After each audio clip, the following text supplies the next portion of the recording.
knock. Falcon 3-0. Personal ready.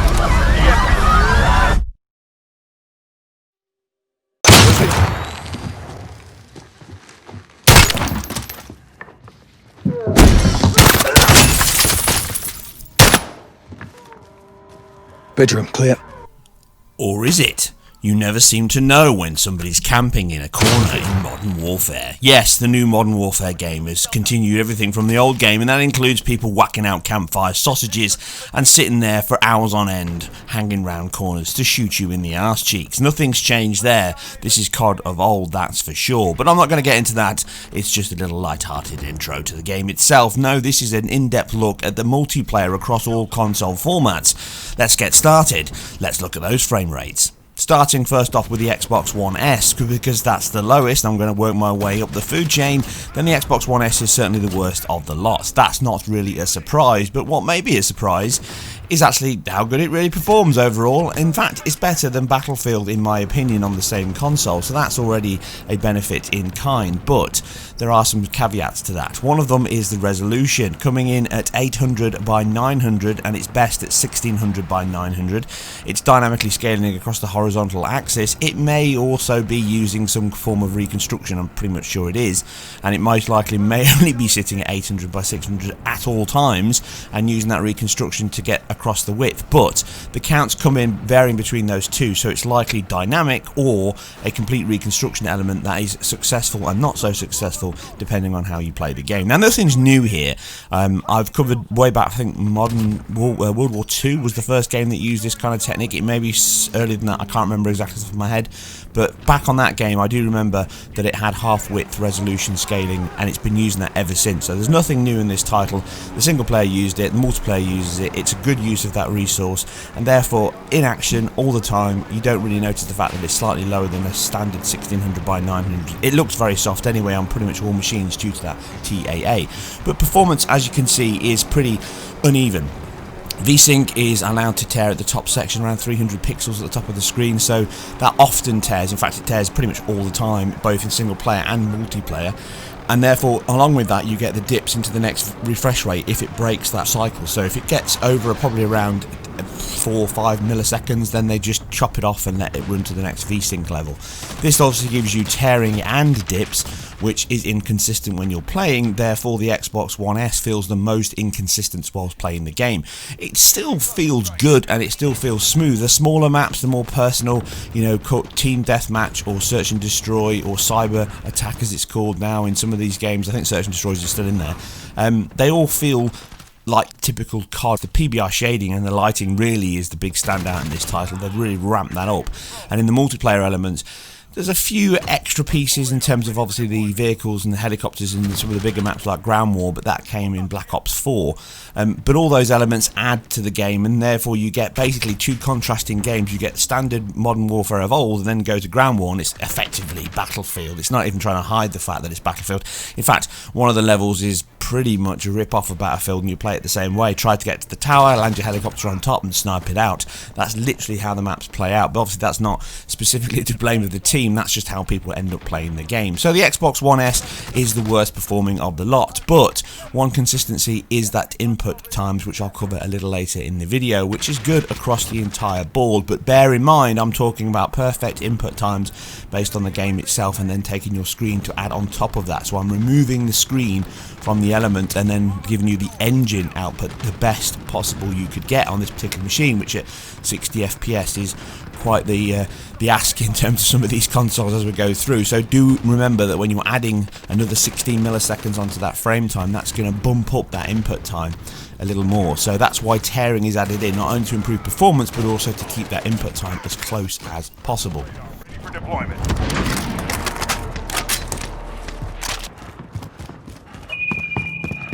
Contact!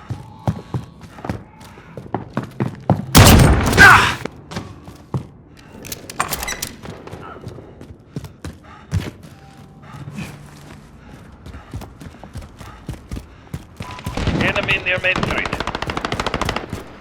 Right there.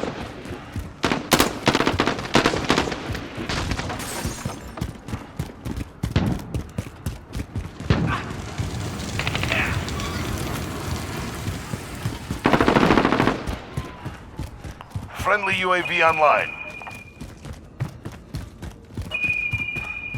I see movement. Enemy near main street.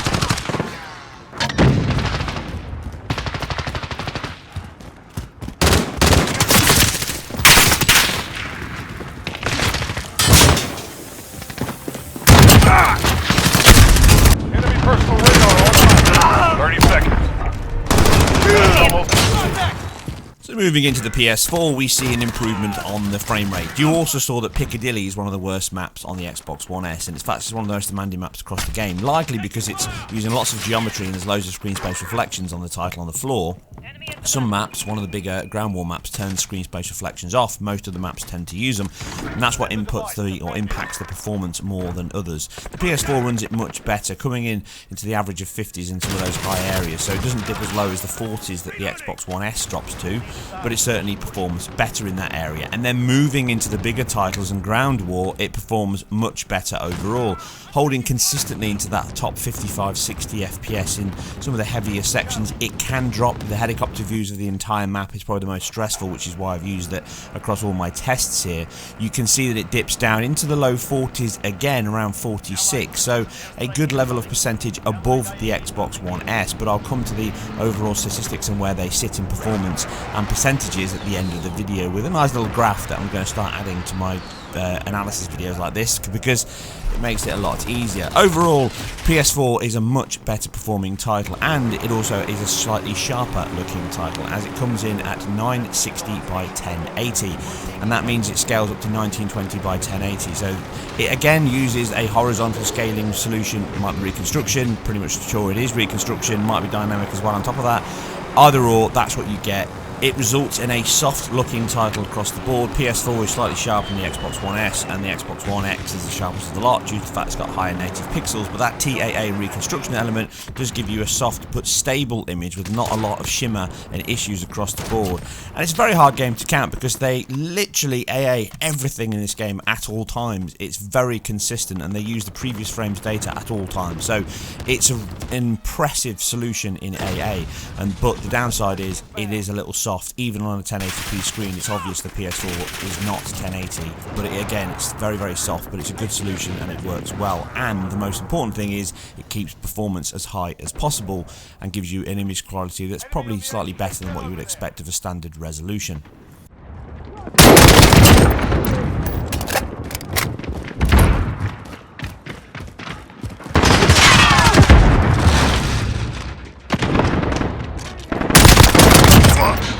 Got a personal radar drone ready for escort. Copy. Jaguar 3-0 in. Enemy UAV overhead. Allied. We're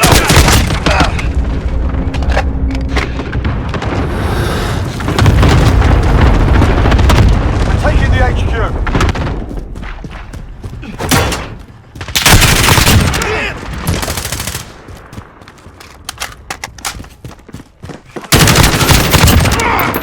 Personal radar drone standing by.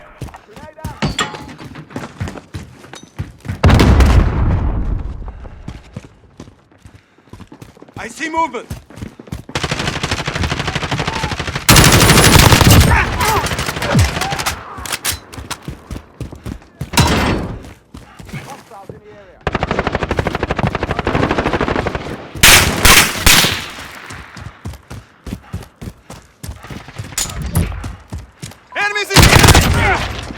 Cluster strike is go for launch.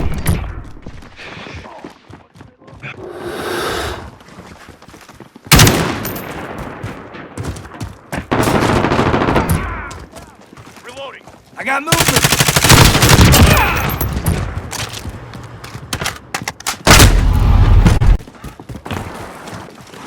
Contact. Capturing Bravo. We're holding Bravo. Taking the lead.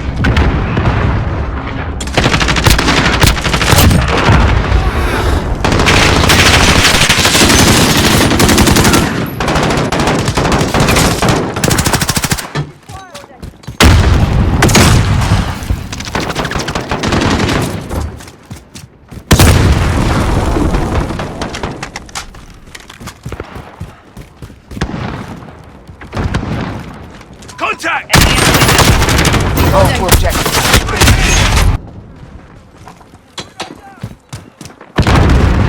Hostile has strikes. Protect the data center. Gotta reload. Personal radar drone ready. Deploy recon. Find them. Copy. Reloading. Falcon 3 on route. Personal radar coverage. Sam, protect the data center.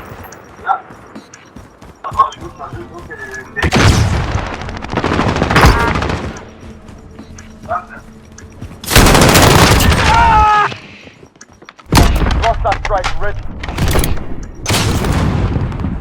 Moving into the big boys now, and the Xbox One X is third in line, or at least second in line for the crown. You can see that little lag there as you get into the vehicles, and you'll see it a little later in a second when I get into the helicopter. This happens on all consoles. It doesn't really happen that often on the PS4 or the Pro, but it can occasionally happen. This little stutter, this context switch, or it might be loading in data from the switch from first person to third person, new assets, new models that aren't quite in view of the camera at that point, it flicks straight to the new one. It can cause little dips into 50, 66 milliseconds at times on the X consoles, and on the PS4 they're either not there or they're usually around 33 or 50 milliseconds, so they are less affected. It's a minor blip, I'm just noting it because you see it and I've covered it in the single player as well. So not all the issues are just GPU related. You can see the view of the helicopter again, that VSync tearing kicks in just like it does on the S, but it's obviously much higher resolution, but it does dip and drop occasionally as well, so that affects that input times and it affects performance. So in terms of performance, it's actually third on average. It's just below the PS4, but it doesn't dip as low at its lowest point. So the lowest frame rate is better, 48 versus 46. So that's why it's sitting here. But on average, it's ever so slightly worse than PS4, but you wouldn't really notice it. But it does stand at the top of the tree when it comes to resolution, coming in at 1920 by 2116, scaling up to 3840 by 2160. So that's an improvement. It does look much sharper and cleaner than the rest of the versions we've covered here and yet to touch on. But it is a very consistent performing title, performs much better than the single player ever did, so that's a good step forward. But it's not as close as I would like, and I'm pretty sure that this is hanging on to that 4K resolution a little higher than it probably should do. I would think 3200 by 1800 should be the target, and I think you then see a performing level that's either the same as the Pro or even better than the Pro, and I doubt anyone really notices the difference. It's a marketing thing in my opinion. I've said it before, I'll say it again. It comes at the expense of performance ever so slightly, but let's be honest, no one's really going to notice these kind of dips that I'm covering in this game here, and by and large it's a consistent 60 FPS, and the games or levels where it's not, such as the big ground war levels, such as the quarry and the cityscape, it doesn't really matter because every single version of them dips below 60 FPS and into the 50s when you're up in the helicopter or looking over the cityscape on top of a tower, so I doubt you're really going to feel that difference overall. But if you do care, the statistics are there, and then in a moment you can see where they all shake out in a nice colourful graph. Enemy personal radar in the air. Cluster strike ready.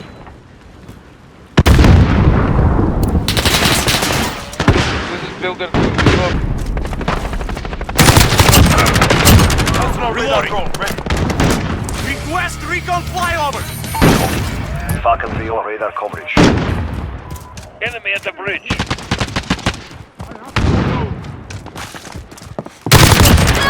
Reloading. Cluster strike ready. Enemy cluster strike incoming. Enemy take them back. Enemy in the compound.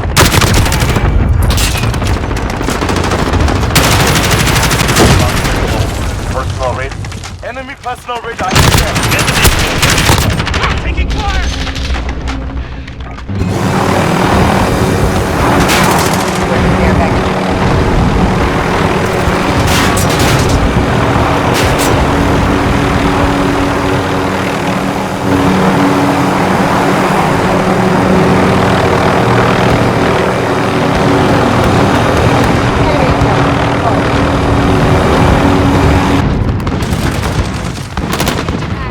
Friendly UAV on station.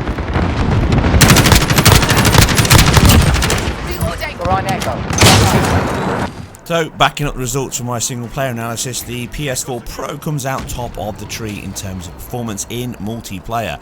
Like I say, it is close between the Xbox One X and the PS4 itself, but overall in play you will feel the consistency differences on the Pro. It's pretty much a lock solid 60 FPS in most of the games tested. Again, ground war, those bigger sections when you're flying above and looking at the views over the cityscape, then yeah, they can actually have some serious dips, but it never drops below 50 FPS. I think 52 FPS. So you'll see the graph in a moment on screen.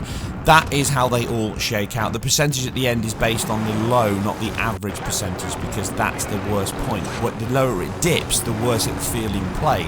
So that's why I'm basing it. On average, the Xbox One S is obviously massively out at 54 FPS, and then the rest of them are between 2 or 3 FPS difference on the average. But the consistency of the Pro is very welcome, and some of that comes down to the resolution. Coming in again with a dynamic scaling solution across the horizontal, and that's 1440 by 1620, moving up to 2880 by 1620. I believe that's the target, and then again it might be using reconstruction, it might be using dynamic scaling, combination of the two, and it gives you that output. It's a lower level of resolution, and they all scale 50% at all times, all versions, and therefore you get the most consistent performance here on the Pro because it's lowering the bandwidth requirements, it's lowering the pixel throughput requirements, and therefore it gives you a pretty much lock solid 60 FPS title. Again, the averages here are not really the same as compared to a PC version because you can't run the average above 60 FPS on console, so it lowers the overall average. That's why I'm using the lows as a basis. And again, I've realised after I did the video that I should have done the frame times as well, which I've got statistics of, but the average comes in at the 99th percentile frame time is 16.67 milliseconds on all of them bar the Xbox One S, and then it's 16.67 milliseconds on the Pro, and everything else is 33.3. So that's the 95th and 99th percentile frame times. You can see how consistent the Pro is just on the screen as well, and also on the graph and all the evidence I've shown so far. So if you are out for a best performing multiplayer title on consoles, remember this is completely multi-platform, so you can cross-play across every other device. Doesn't matter what they're playing on, keyboard, mouse, a controller, a large stick, rubber mallet, or a dance mat. It doesn't really matter. You're all going to consistently be paired across all your machines in the same place. And this comes to one last element, which is input latency, which is consistent across the board, both in single player and multiplayer. This is the best performing title ever. Taking that engine input time into account, this is between 38 and 42 milliseconds of input time. That is incredible, and it's one of the biggest reasons why these games always feel amazing to play, because they just feel so damn smooth to run, and your input is picked up so quickly. So that helps. But obviously PC, you can squeeze a little bit more out of that, but there's not much more to give. If you can get it down to 25 milliseconds, I think you're doing bloody well on a PC. But that consistency helps across the board. So you are going to be paired with other people on different machines, and I've mentioned this many years ago on all the other previous multiplayer titles. If you're playing this on an Xbox One S or a PS4, then you are going to suffer because the image quality is lower, and therefore on distant views everything is harder to make out. It does put you at a disadvantage, as does the performance levels on the Xbox One S. The PS4 not so much because it's close enough to the rest, and then the Xbox One X and the PS4 Pro are close enough to not really worry about, unless of course you're competitive and then every little frame counts. So 2 or 3 milliseconds here and there can be the difference between win and loss. So that's it. That's how it all shakes out. I hope you enjoyed this in-depth look at performance across all console formats of the latest Modern Warfare title. It performs brilliantly on the Pro. Even Piccadilly works very well on it. Like I say, it's perfectly balanced. You could almost argue that this was the absolute pinnacle of the development team's status to deliver exactly on this particular spec. I have said it on the previous single player, it's a partnered game with Sony. I don't think that's got anything to do with it. That's not, no one's money-hatted people. That's not how these things work at all. What does happen is, if you're working on a single development machine throughout your entire 3-year dev cycle, whatever it happens, then you're obviously going to perform better on the API and the hardware you're designing it for. And this was probably designed around the PS4 Pro. There's likely a PS5 version somewhere in the wings, so it may even get a patch next year when it comes out on the PS5. You never know. But all these things deliver the better performing on the Pro, the better resolution on the X, and then the other two consoles shake out as you would expect, around 40-50% difference between the two of them. That's it. I'm out. Enjoy some more COD action. I will see you on the next one.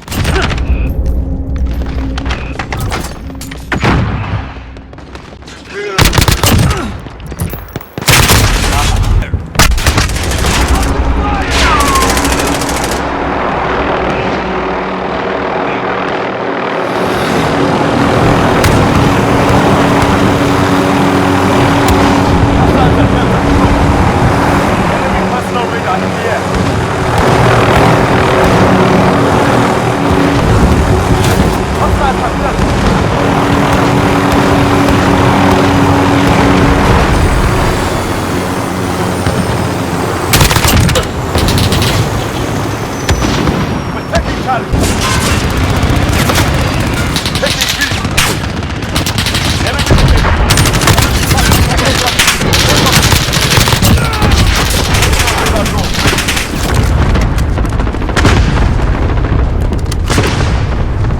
there. Step it up.